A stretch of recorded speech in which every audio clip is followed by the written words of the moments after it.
Today I'll be showing you how to make an aubergine layered lasagna.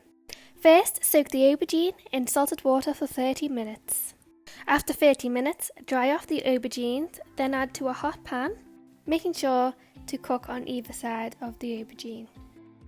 Once cooked, leave to the sides to cool down. For the filling, add chopped onions and peppers to a hot pan. Add garlic. Add the mince to the pan and cook until browned. Add either tinned tomatoes or passata.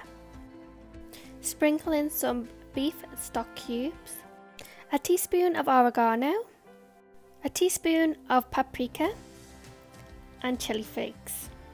I then like to add a glug of Worcester sauce. Finally, add a teaspoon of coriander. Now it's time to layer up. Firstly, add a layer of the mince, followed by the aubergines. Try and cover all the mince, making sure there isn't any gaps. Then repeat again, mince and then aubergine.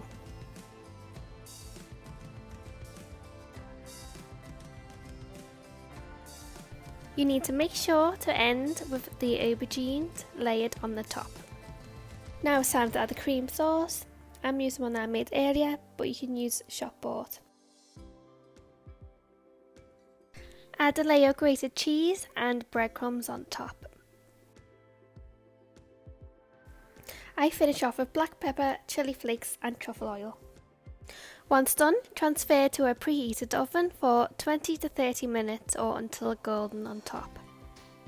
This is my aubergine layered lasagna. Thank you for watching.